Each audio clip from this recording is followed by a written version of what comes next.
Assalamualaikum warahmatullahi wabarakatuh. Ramadan Karim, energi penuh berkah bersama 96,8 Perkasa FM. Selamat sore muslimin muslimat, kaum perkasa, santri putra, santri putri dari Pondok Pesantren Al-Fatahiyah Miren Granti Boyolali Tulungagung. Di sore ini kembali Zona Islami Spesial Ramadan kita hadirkan langsung dari Ponpes Al-Fatahiyah Miren Granti Boyolali Tulungagung, kajian kitab Hikam Al-Haddadiyah.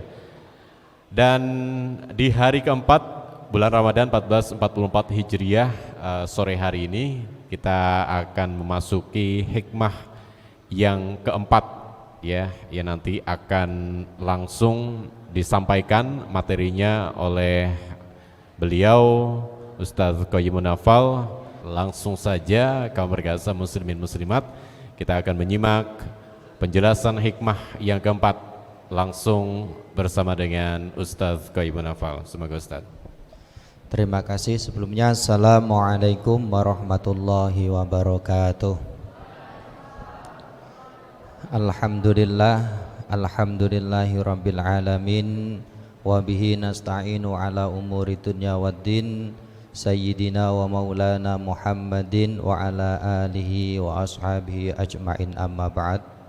Kepada semua santri Pondok Pesantren Al-Fatahiyah, baik santri putra maupun santri putri, dan kepada semua pendengar Radio Perkasa FM, semoga kita senantiasa mendapat limpahan taufik dan hidayah dari Allah Subhanahu wa Ta'ala.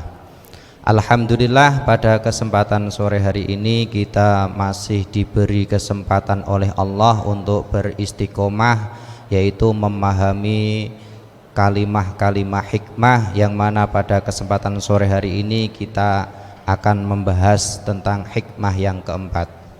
Bismillahirrahmanirrahim. Al-hikmatu ar-rabi'ah. Qala radhiyallahu ta'ala anhu, kaifa yakunu minal mu'minina man yurdi al-makhlukin bisukhti rabbil alamin.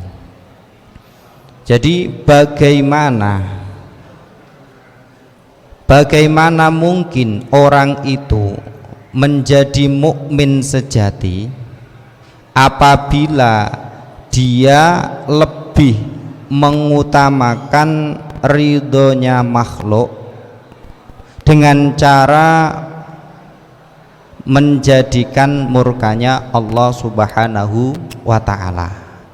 Jadi kalam hikmah yang keempat ini adalah sebuah kalam hikmah yang oleh Al-Habib Alawi bin Haddad, beliau mengutarakan dengan kata tanya, dengan kalimat pertanyaan, yaitu kaifa yakunu minal mu'minin man yurdil makhlukin bisukhti rabbil alamin. Bagaimana mungkin seseorang itu mampu menjadi mukmin sejati apabila orang ini lebih mengutamakan ridhonya makhluk dengan cara menjadikan murkanya Allah Subhanahu wa Ta'ala. Bagaimana mungkin? Jawabnya yang jelas, jawab singkat padatnya ya tidak mungkin. Karena apa? Kita tahu bahwasanya orang yang ingin hidupnya ini sukses dan bahagia dunia akhirat, maka solusinya adalah harus mendapatkan ridho dari Allah Subhanahu wa Ta'ala. Namun ketika kita sudah mengetahui hal ini, karena kita ini sebagai makhluk sosial itu adalah makhluk yang tidak mampu hidup sendiri. Jadi dalam keseharian kita itu kita pasti membutuhkan orang yang berada di sekeliling kita. Ini adalah makhluk sosial. Katakanlah ketika kita ingin berpakaian, kita kan tidak mungkin di zaman saat ini ketika saya ingin berpakaian langsung membuat pakaian sendiri, tidak mungkin. Kita cukup membeli. Sehingga dengan hal tersebut kita membutuhkan kepada hal yang lain ini, kadang tujuan awal kita itu terganggu. Terganggu dengan apa? Terganggu dengan orang-orang yang berada di sekeliling kita. Contohnya ketika awal niat kita dilahirkan di dunia ini, tujuannya kita kan mencari ridho Allah Subhanahu wa ta'ala. Namun dalam prakteknya kadang kita ini yang awalnya niat mencari ridho Allah ini kalah dengan orang-orang yang berada di sekeliling kita. Contohnya ketika kita bersama dengan orang tua kita, ketika kita bersama dengan guru-guru kita, kita bersama dengan teman-teman kita, kadang yang kita lakukan itu bukan hal yang mana hal tersebut itu menjadikan datangnya ridho Allah Subhanahu wa ta'ala, justru malah kebalikannya, menjadikan hal itu murkanya Allah Subhanahu wa ta'ala. Maka dengan ini kita diingatkan oleh Al-Habib Abdullah bin Alwi Al-Haddad di dalam kitabnya, yaitu bagaimana mungkin seorang mukmin ini mampu menjadi mukmin sejati jika dia itu mendahulukan ridhonya makhluk daripada mendahulukan ridhonya Allah Subhanahu wa ta'ala, atau justru malah dia ini mencari ridhonya makhluk mendatangkan murkanya Allah Subhanahu wa ta'ala. Ini merupakan sebuah kalam yang sangat mendalam, yang mana jawabannya ini sesuai dengan kekuatan atau kualitas keimanan kita masing-masing. Maka dari hal ini, dari kalam beliau bisa kita simpulkan, bisa kita pahami bahwasanya ada beberapa hal yang harus kita mengerti. Yang pertama adalah orang mukmin. Orang mukmin. Jadi kita ini diciptakan oleh Allah sebagai makhluknya yang tujuannya adalah untuk mengatur bumi seisinya, atau kita disebut dengan manusia. Nah, manusia ini terbagi lagi, ada yang beriman, ada yang kafir, dan ada yang munafik. Nah, yang paling dicintai oleh Allah adalah manusia atau orang yang beriman. Maka dalam hal ini kita perlu ketahui orang yang beriman itu orang yang seperti apa. Disebutkan bahwasanya al-mu'minuna al-kamilun alladzina amanu bijalalillahi wa jamalihi wa ja'aluhu maksudahum wa mahbubahum la yarjuna illa khairahu wa la yakhafuna illa qahra. Jadi disebutkan bahwasanya orang mukmin sejati, orang mukmin yang sempurna adalah orang-orang yang mengimani, orang-orang yang mempercayai keagungan Allah, kebaikan Allah, wa ja'aluhu maksudahum, dan Allah ini dijadikan sebagai tujuan.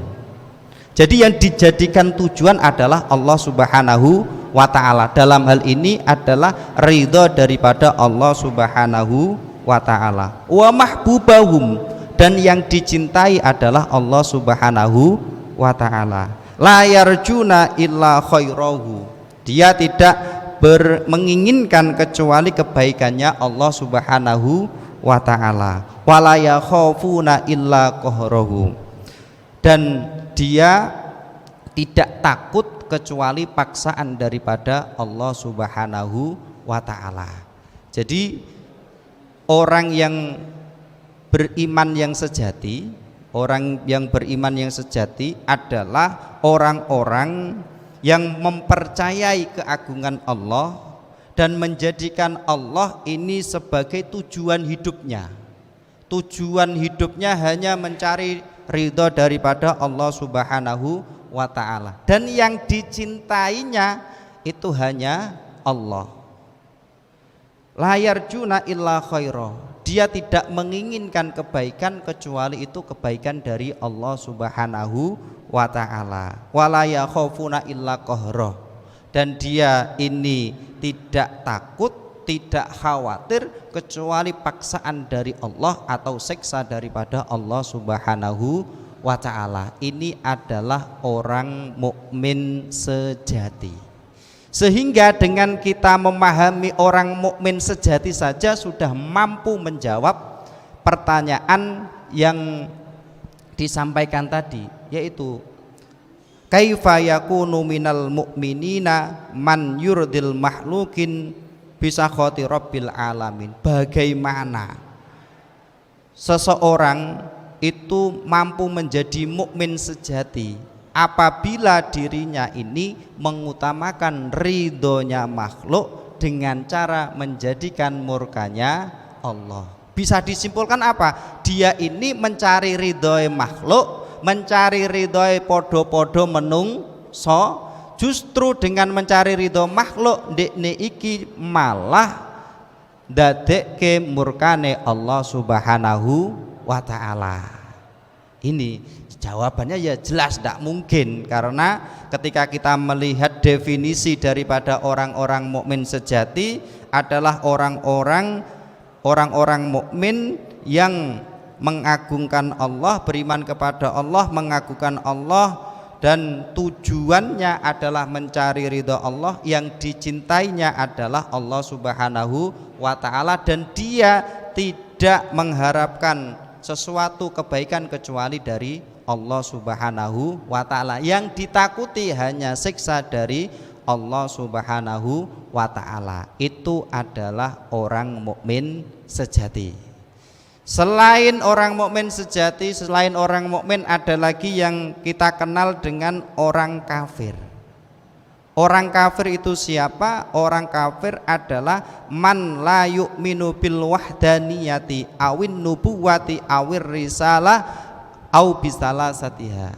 Orang mukmin, orang kafir adalah orang yang tidak beriman terhadap keesaan Allah Subhanahu wa ta'ala. Dia juga tidak iman terhadap kenabian baginda Rasulullah Muhammad sallallahu alaihi wasallam. Dia juga tidak iman terhadap kerasulan, dan atau dia tidak mengimani dari ketiga-tiganya. Ini adalah orang kafir. Nah, jadi ada orang mukmin, ada orang kafir. Orang mukmin itu beriman, percaya terhadap Allah. Kalau orang kafir dia itu ingkar kepada Allah Subhanahu wa ta'ala. Langsung saja kita lanjutkan sore hari ini kajian kitab Hikam Al-Hadadiyah bersama Ustaz Qayyim Munafal. Semoga Ustaz. Setelah kita mengetahui tadi ada orang mukmin, ada orang kafir, di tengah-tengahnya ini ada, yaitu orang munafik. Orang munafik itu berarti dia ya dikatakan iman ya iman, kalau pengakuannya dia iman, tapi prakteknya dia mengingkari. Bagaimana ini bisa kita ketahui ciri-cirinya? Yaitu ayatul munafiki salasun, idza haddasa kadzaba wa idza wa'ada akhlafa wa idza tumina khana. Kalau ciri-ciri atau tanda-tanda daripada orang munafik itu ada 3. Yang pertama adalah idza haddasa kadzaba. Ketika dia berbicara maka dia berdusta, dia berbohong. Yang berikutnya wa idza wa'ada akhlafa. Ketika berjanji dia mengingkari. Dan wa idza tumina khona. Ketika dipercaya atau diberi amanah dia mengkhianati. Nah, ini adalah tanda-tanda orang munafik. Nah, dari 3 macam keadaan manusia ini perlu kita ketahui kalau hakikatnya manusianya itu sama. Hanya saja yang membedakan adalah hal-hal yang menempel atau sifat-sifat yang ada yang dimiliki pada setiap manusia itu sendiri. Kalau dia dikategorikan beriman, berarti dia iman kepada Allah. Kalau dia dikategorikan dia kafir, dia ingkar terhadap Allah. Kalau dia dikategorikan munafik, ya ini yang sangat repot itu. Munafik ini memiliki dua wajah. Jadi ketika dia ini bersama dengan si A, dia bolos si A. Dengan si B, dia berteman dengan si B. Dengan orang beriman, dia mengatakan beriman. Dengan orang kafir, dia mengatakan musuhnya orang beriman. Ini yang repot, yaitu orang munafik.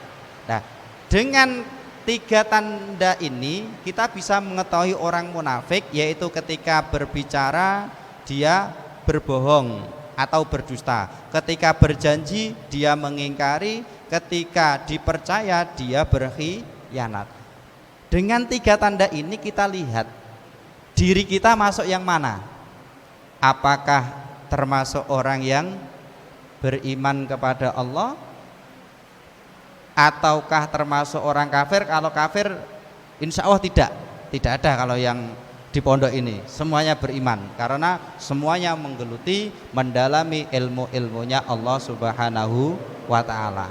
Sekarang yang bagian yang ketiga, ada ndak tiga ciri ini masuk pada diri kita? Kalau ada yang masuk pada diri kita, harus kita hilangkan. Kita lihat ketika kita berbicara, bagaimana dengan yang kita ucapkan ini?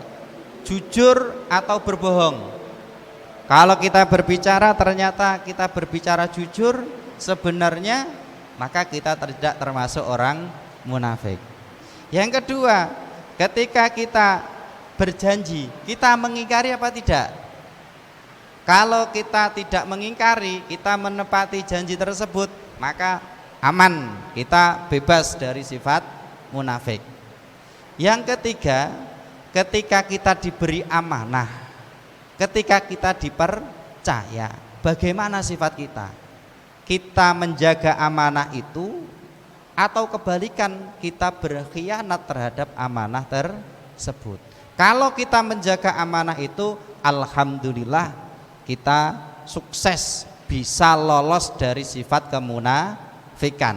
Berarti kita masuk menjadi kriteria atau menjadi orang yang beriman kepada Allah Subhanahu wa ta'ala. Dengan tiga keadaan manusia ini, maka keadaan ini yang nantinya akan membedakan. Maka orang yang beriman kepada Allah, apa yang akan dilakukan? Karena orang yang beriman kepada Allah tujuannya adalah mencari ridho Allah Subhanahu wa ta'ala, maka fal ya'mal al-abdu bima yujibu ridwanallahi ta'ala min ta'ati awamirihi wajtinabi nawahihi. Ketika kita ingin mendapatkan ridho Allah, kita benar-benar menjadi orang yang beriman, apa? Fal ya'mal abdu, yaitu hamba ini, kita ini harus beramal, kita ini harus melakukan aktivitas yang mana aktivitas ini mampu mendatangkan ridhonya Allah Subhanahu wa ta'ala, sebagaimana yang kita lakukan pada kesempatan sore hari ini, yaitu apa? Kita mendalami ilmu-ilmu Allah, kita mempelajari agamanya Allah Subhanahu wa ta'ala, yang mana ini mampu mendatangkan ridhonya Allah Subhanahu wa ta'ala. Min ta'ati awamirihi wajtinabi nawahi. Perbuatan yang kita lakukan ini adalah kita melakukan apa yang diperintahkan oleh Allah Subhanahu wa ta'ala dan menjauhi apa yang telah dilarang oleh Allah Subhanahu wa ta'ala. Ini yang dikerjakan oleh orang-orang yang beriman, orang-orang yang hanya mencari ridho Allah Subhanahu wa ta'ala. Yaitu apa yang dia kerjakan di situ mendatangkan ridhonya Allah, yaitu dengan melakukan semua yang telah diperintahkan oleh Allah dan menjauhi apa yang telah dilarang oleh Allah Subhanahu wa taala. Nah, dalam prakteknya ketika kita melakukan suatu kebaikan, kayak awak dhewe ngeten niki ngaji, awak dhewe niki bersifat adil, kita melakukan ibadah kepada Allah Subhanahu wa taala dengan ikhlas, apalagi di bulan Ramadan kita melakukan membaca Al-Qur'an, kita tadarusan. Kadang orang yang berada di sekeliling kita itu tidak suka dengan kita. Nggih napa mboten? Kadang bocah ning pondok sing rajin iki malah ora duwe kanca. Nggih napa mboten? Temannya hanya sedikit biasanya ngoten.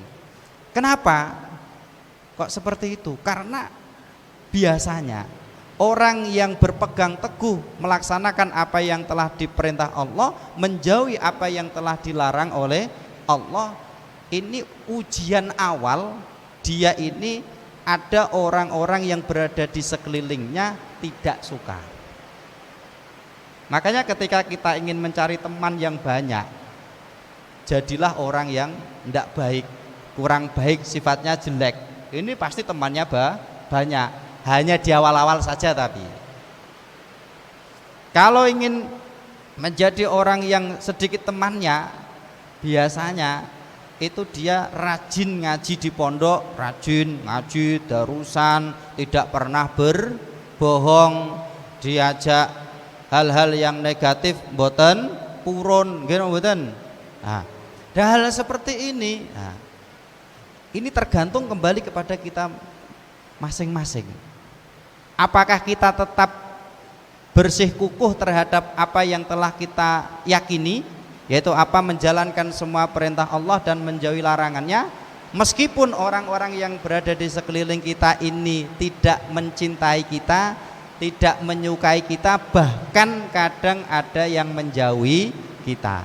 Maka kalau orang yang beriman ini tetap melakukan apa yang diperintahkan oleh Allah dan apa yang dilarang, menjauhi apa yang dilarang oleh Allah. Wa in kana fihi sukhtul makhlukin, meskipun dalam hal tersebut, dalam prakteknya dia ini nanti tidak disukai oleh makhluk-makhluk lainnya. Atau siapa? Temannya. Atau siapa? Orang-orang yang berada di sekelilingnya.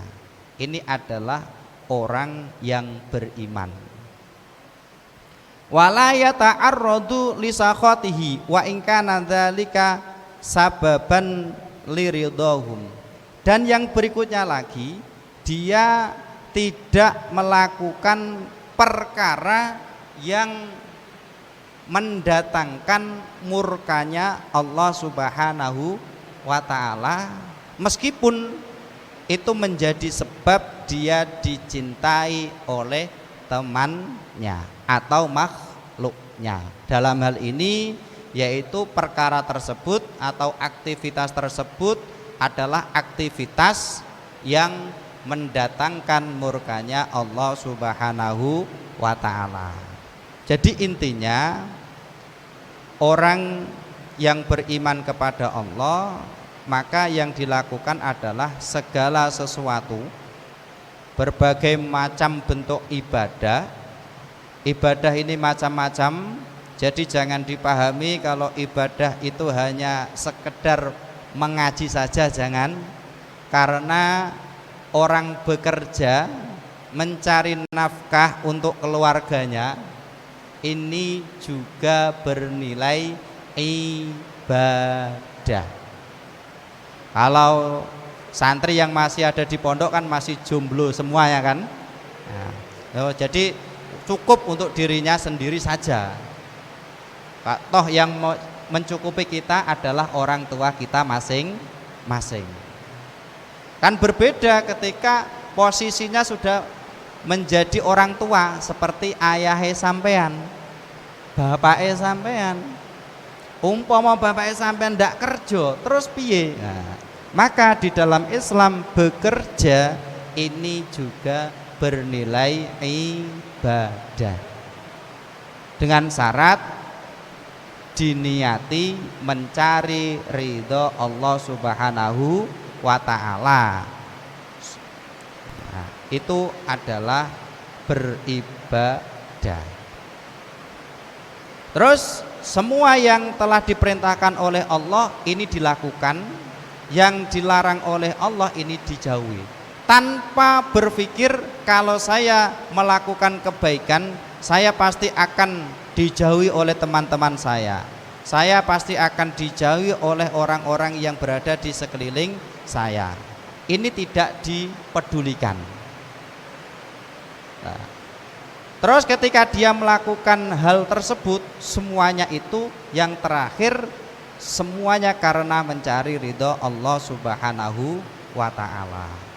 Bahkan di dalam sebuah hadis itu dikatakan bahwasanya man askhatallaha fi ridhon nas sakhitallahu wa askhata alaihi man ardahu wa man ardallahu fi sukhtin nas wa arda anhu man askhata fi ridahu hatta yuzayyinahu wa yuzayyina qawlahu wa amalahu fi ainai. Jadi dikatakan man askhatallah, orang yang menjadikan murkanya Allah. Jadi seseorang melakukan suatu kegiatan, suatu ibadah, tapi dia tidak memperhatikan ridhonya Allah. Justru ketika dia melakukan ibadah ini mendatangkan murkanya Allah. Kenapa? Orang yang melakukan ibadah kok dia mendatangkan murkanya Allah?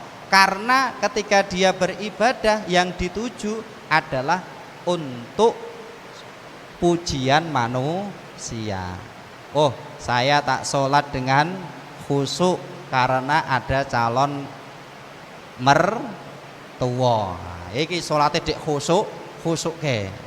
Jadi kelihatannya dia ibadah, tapi ibadahnya ini tujuannya adalah untuk manusia, bukan untuk mencari ridho Allah Subhanahu wa ta'ala. Maka orang yang melakukan hal seperti ini sakhitallahu, Allah akan murka kepada orang tersebut. Wa askhata alaihi man ardahu, dan nanti di akhirnya itu akan diketahui bahwasanya orang yang niat sholatnya tadi karena dia dilihat oleh calon mertuanya, ini suatu ketika calon mertuanya akan dikasih tahu oleh Allah Subhanahu wa ta'ala, sehingga calon mertua tadi tahu kebusukan daripada niat dia melakukan ibadah sholat tersebut. Jadi akhirnya apa? Akhirnya Allah murka kepada orang tersebut, dan orang yang dituju tadi supaya kita mendapat pujian dari orang yang dituju tadi ini akan diberitahu oleh Allah, akhirnya akan murka juga kepada orang tersebut. Wa man ardallahu fi sukhtin nas wa ardo anhu man askhata fi ridahu hatta yuzayyinahu wa yuzayyina qawlahu wa amalahu fi ainai. Dan kebalikannya, orang yang melakukan aktivitas, orang yang melakukan ibadah, yang mana ibadah ini dia niatkan adalah untuk mencari ridho daripada Allah Subhanahu wa ta'ala, meskipun dalam prakteknya dengan ibadah yang dilakukan ini banyak orang di sekelilingnya yang tidak suka.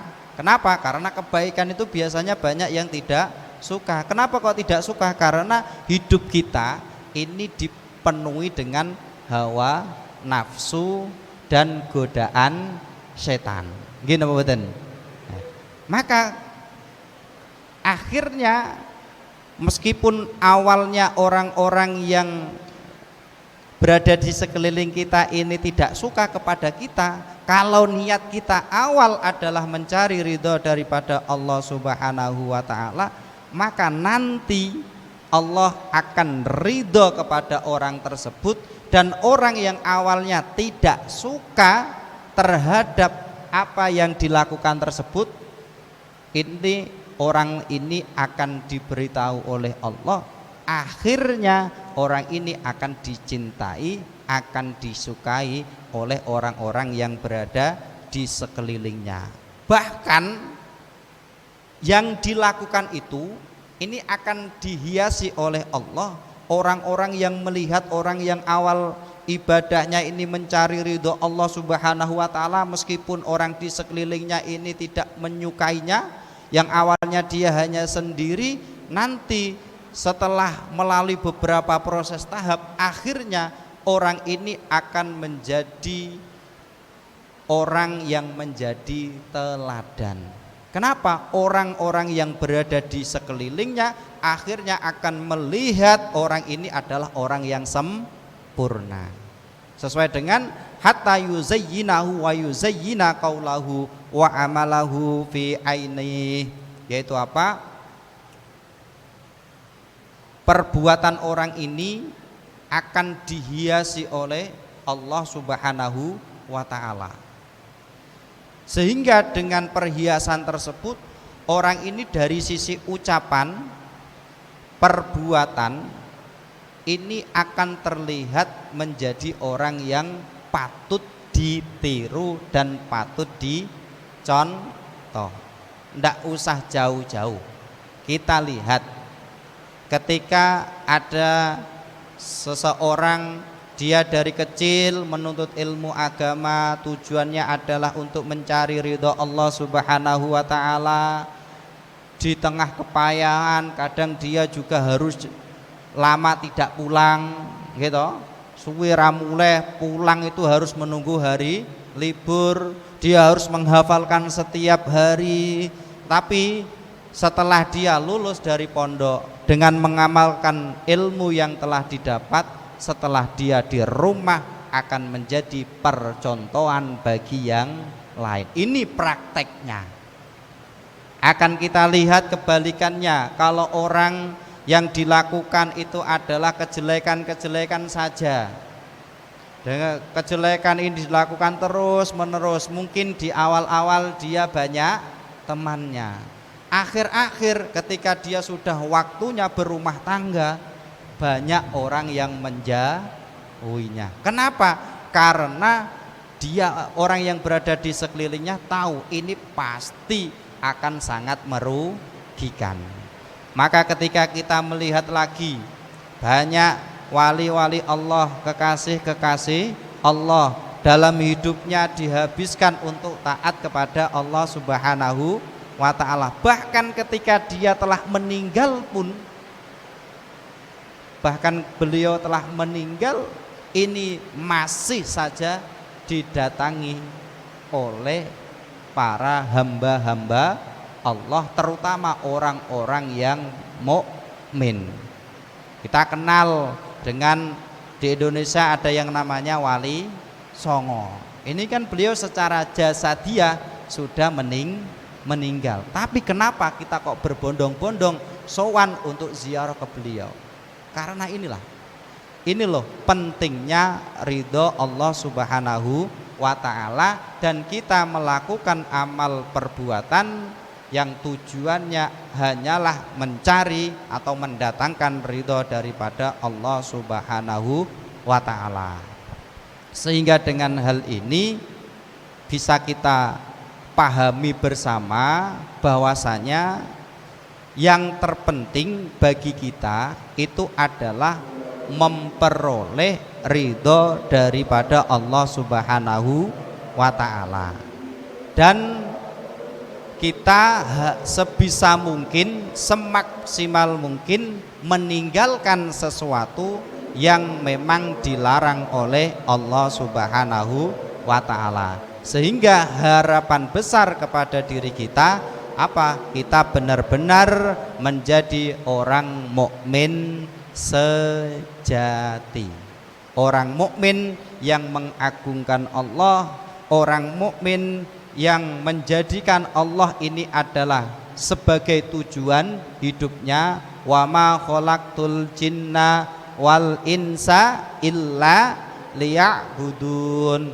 Jadi Allah itu tidak menciptakan jin dan manusia manusia kecuali supaya beribadah kepada Allah Subhanahu wa ta'ala. Nah, dengan seperti ini kita harus berpikir terus bagaimana kita bisa membenahi diri kita, bagaimana kita bisa selalu bertaat kepada Allah Subhanahu wa ta'ala. Jangan sampai kita malah ikut-ikutan kepada yang sebaliknya. Apa? Melakukan sesuatu yang mana sesuatu itu mendatangkan murkanya Allah Subhanahu wa ta'ala. Baik, kita lanjutkan pembahasan kitab Hikam Al-Hadadiyah bersama Ustadz Qoyim. Semoga Ustadz. Setelah kita memahami yang telah kita sampaikan tadi, maka akan muncul konsep bahwasanya Allah tidak menciptakan jin dan manusia itu kecuali untuk beribadah kepada Allah. Sehingga kita dalam melakukan segala hal ini akan selalu kita sandarkan kepada Allah Subhanahu wa ta'ala. Cara mudahnya seperti ini. Bagaimana kalau kita ini melakukan sesuatu supaya sesuatu tersebut itu kita bisa menyandarkan hanya mencari ridho Allah? Cara mudahnya adalah satu, kita harus tahu kalau kita menyandarkan segala sesuatu, kita niatnya ini, contohnya kita berniat melakukan sesuatu ibadah ini karena manusia, supaya mendapatkan pujian daripada manusia, supaya disenangi oleh manusia, maka kita harus tahu manusia itu siapa. Manusia itu kategori makhluk. Makhluk itu berarti yang diciptakan.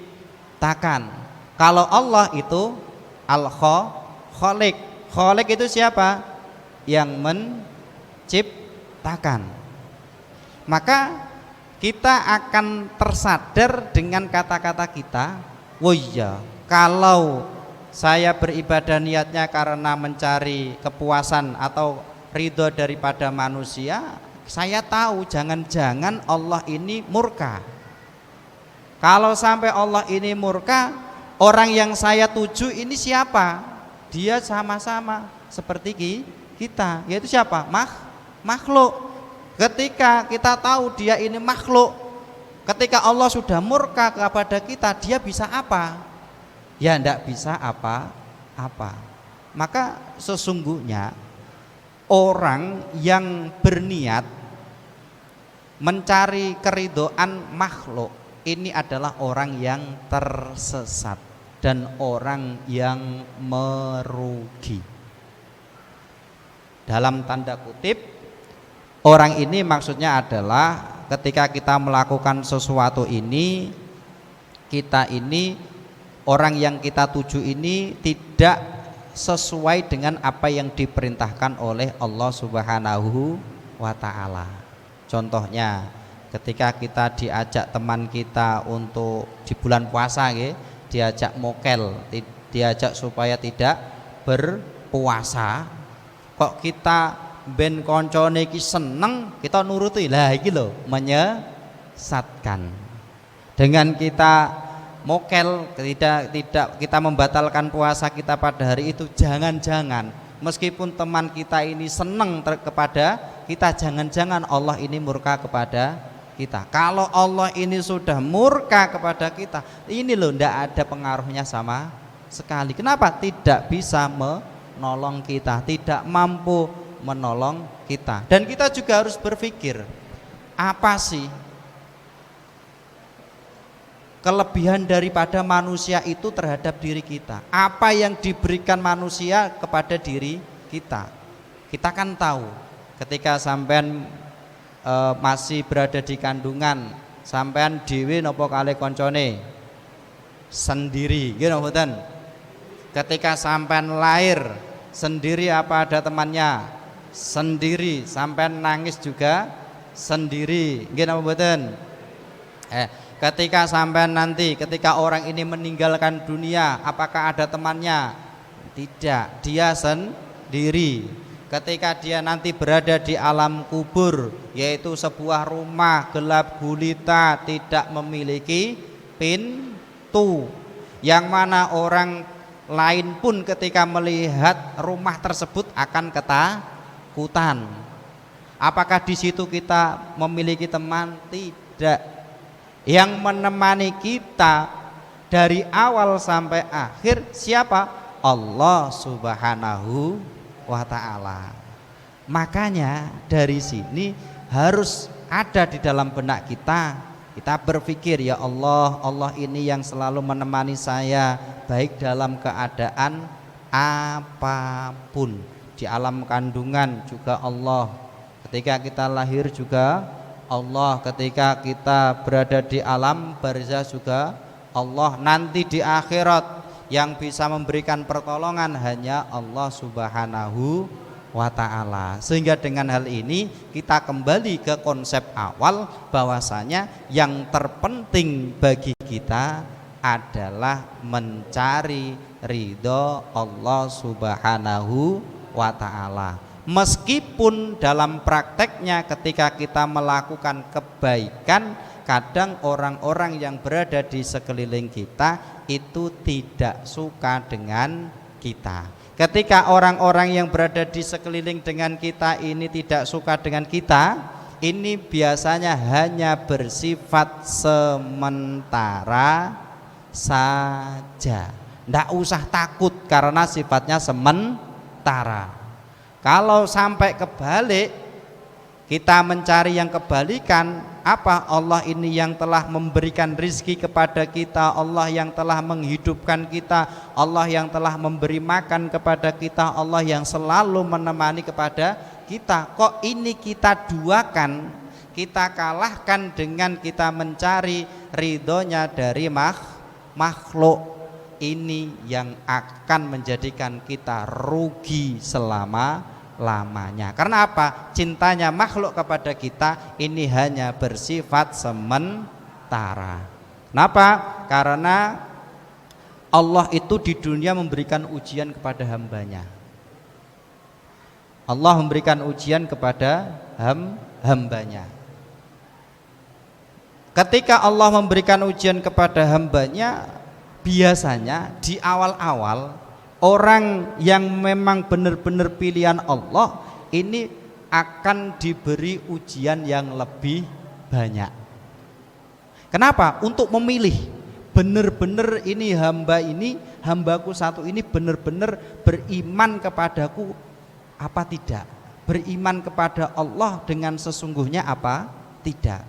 Maka ketika ujian itu telah terlampaui, dia benar-benar akan menjadi mutiara, menjadi orang-orang yang di hadapan hambanya merupakan orang yang paling sempurna. Orang-orang yang berada di jauh sana akan datang untuk datang menemui orang tersebut. Contohnya, mohon maaf, ketika kita memahami kita berada di pondok pesantren, di pondok pesantren Al-Fatahiyah. Ini tujuannya apa? Kita mencari ilmu. Dari sekian banyak santri dari berbagai macam daerah datang ke sini karena apa? Karena yang dititipi ilmu oleh Allah berada di sini. Maka dia akan menjadi mulia di hadapan hambanya Allah Subhanahu wa ta'ala. Ini contoh yang nyata. Terus kalau di sini tidak ada ilmu, katakanlah tidak ada sesuatu yang dicintai oleh Allah, ngapain sampai ke sini? Ya apa tidak? Nah, karena memang prosesnya beliau seperti itu luar biasanya, akhirnya beliau akan menjadi orang yang mulia di sisi Allah Subhanahu wa ta'ala. Kenapa? Karena dititipi ilmunya Allah Subhanahu wa ta'ala. Maka dari hal ini jangan sampai kita hanya tersesat dengan suatu hal yang sifatnya sementara. Karena dikatakan oleh Allah, ketika ada hambanya Allah yang telah lulus ujian, maka di situ pernah suatu ketika dikatakan ada ba'dul ulama, sebagian ulama itu menceritakan bahwasanya ada seorang hamba yang mana hamba ini dikenal oleh para penghuni langit, para malaikat-malaikatnya Allah Subhanahu wa ta'ala ini kenal semuanya dengan hamba ini. Tapi tulisan yang ada tentang hamba tersebut itu tulisannya sakiyun, apa? Orang yang ciloko, wong sing ciloko. Akhirnya dengan melihat keadaan tersebut, malaikat-malaikat yang ada di langit itu bingung. Orang ini selama hidupnya mulai awal sampai dewasa pada saat itu, sebelum meninggal ya, itu tidak pernah melakukan maksiat sama sekali kepada Allah Subhanahu wa ta'ala. Yang dilakukan hanya ibadah saja. Akhirnya suatu ketika malaikat Jibril sowan ning gone ngarsane Allah, ya Allah, berikanlah izin saya untuk menyampaikan sesuatu kepada hambamu yang ini, yang di dunia ini hanya beribadah kepada Allah dan ibadahnya hanya mencari ridho Allah Subhanahu wa ta'ala. Akhirnya malaikat Jibril turun. Wahai manusia, yang dituju orang tersebut, tak kandhani, tak omongi. Sing ngomongi malaikat Jibril, cara bahasa kasare ngoten. Sampeyan niku ning gone dhuwur dikenal karo malaikat ahli ibadah, tapi tulisannya sampean niku mengko bakal cilaka. Mbok yo saiki sampean mumpung isen ning donya ndang ngrasakno maksiat sithik-sithik ben atine sampean seneng roh rasane nikmate donya. Jawabe kali tiyang niki wau, nggih matur suwun. Niki sing ngomong malaikat lho ya. Akhirnya malaikat balik munggah meneh. Setelah dari atas sampai di tempatnya malaikat Jibril, akhirnya malaikat Jibril selalu mengasihi orang ini. Orang ini akhirnya setelah dilihat malaikat Jibril tidak tergoyahkan sama sekali terhadap apa yang menjadi keputusannya, tetap beribadah kepada Allah Subhanahu wa ta'ala. Akhirnya turun meneh malaikat Jibril. Sampai niku lho wis tak omongi ngene, mbok yo sithik-sithik nglakoni maksiat ben sampean iso weruh rasane nikmat donya. Nah, akhirnya dengan seperti itu, akhirnya beliau menjawab, "Nggih, matur suwun atas fatwanya, atas apa yang telah disampaikan. Cuman saya sebagai seorang hamba yang harus saya lakukan dan itu menjadi kewajiban saya, ini adalah saya harus taat, saya harus berterima kasih kepada yang telah menciptakan saya, yang telah selalu ada untuk saya, yang telah menjadikan saya bisa beribadah seperti ini. La haula wala quwata illa billah."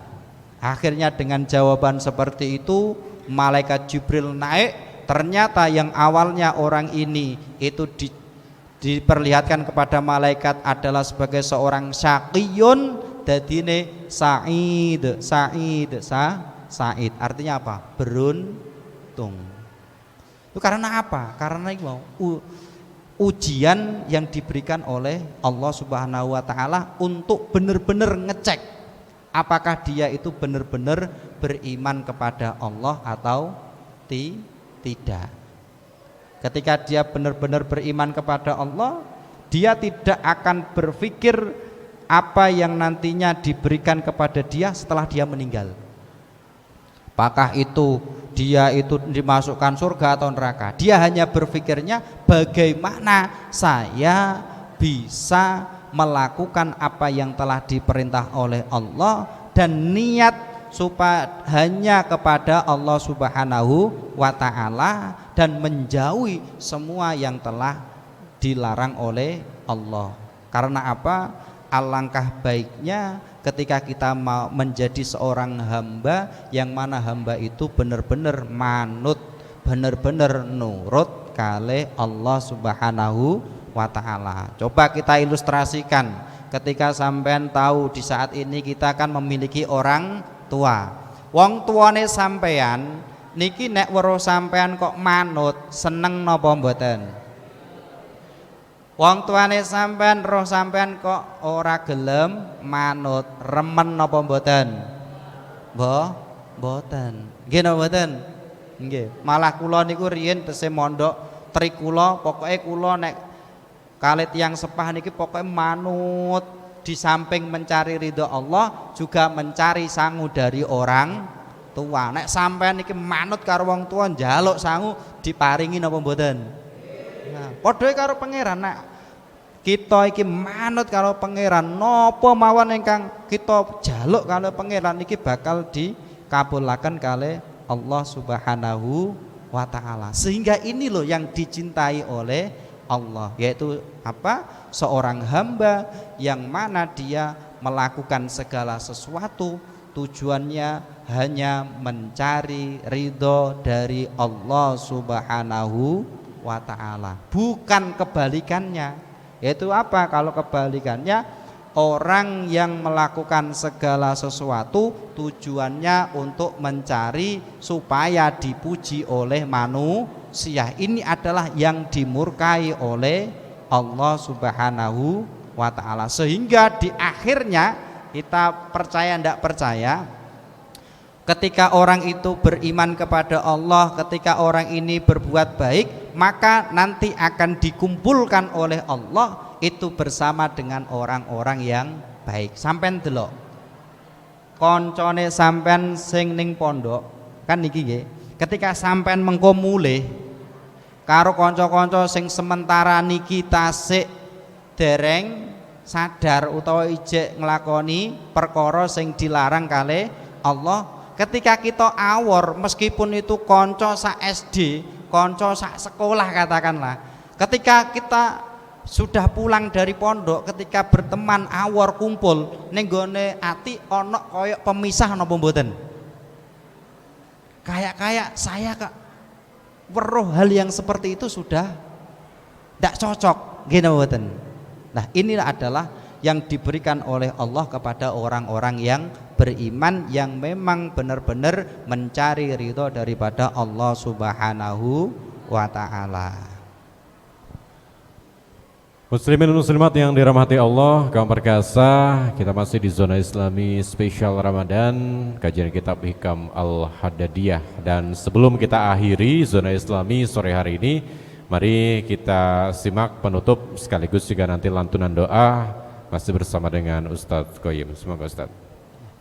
Jadi yang terakhir yang kita sampaikan sesuai dengan Al-Hikmah Ar-Rabi'ah, hikmah yang keempat, kaifa yakunu minal mu'minina may yurdil makhlukin bisukhti rabbil alamin. Bagaimana mungkin orang itu menjadi mukmin sejati apabila orang tersebut itu mengutamakan ridhonya makhluk. Ridho makhluk kita ketahui bersama bahwasanya ridho makhluk itu hanya bersifat sekilas terbatas.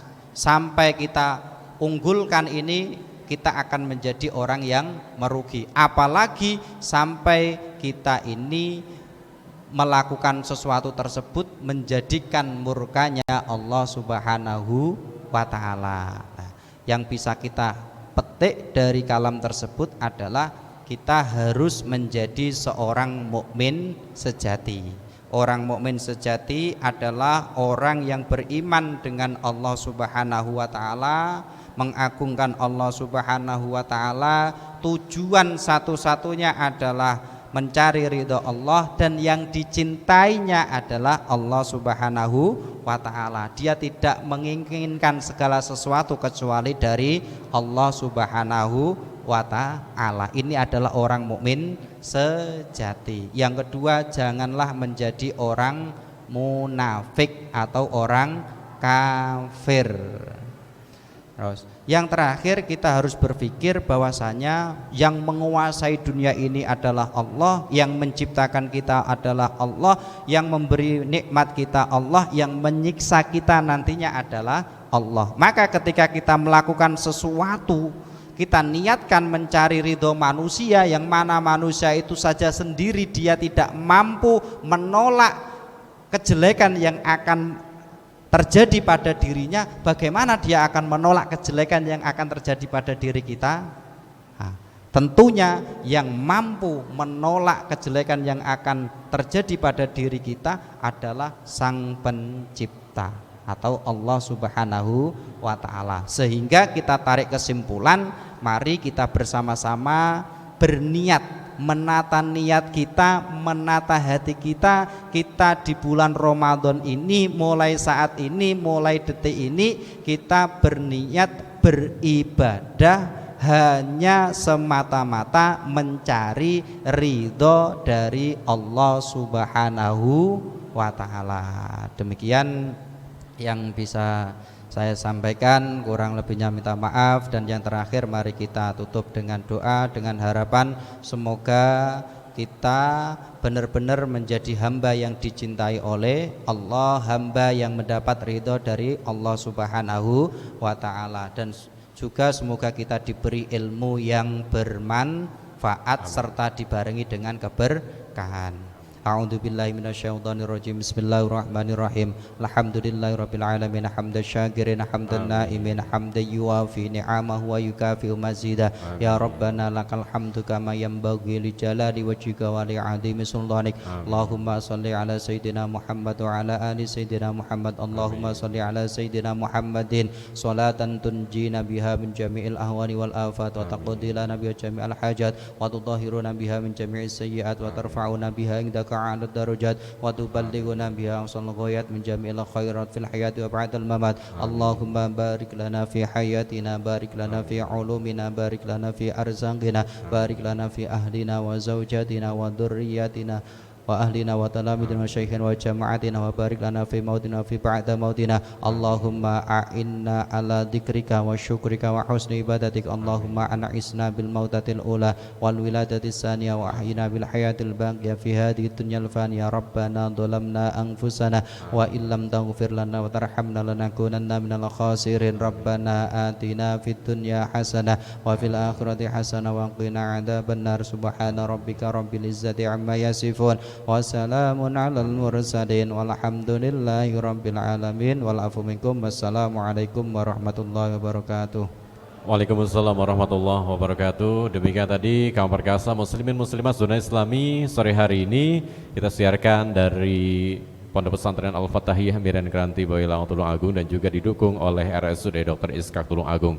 Insyaallah kita akan kembali lagi di tempat yang sama pada hari Senin, hari kelima di bulan Ramadan 1444 Hijriah besok di jam yang sama. Akhirnya Amir Fatah pamit. Ramadan Karim, energi penuh berkah bersama 96,8 Perkasa FM. Wassalamualaikum warahmatullahi wabarakatuh.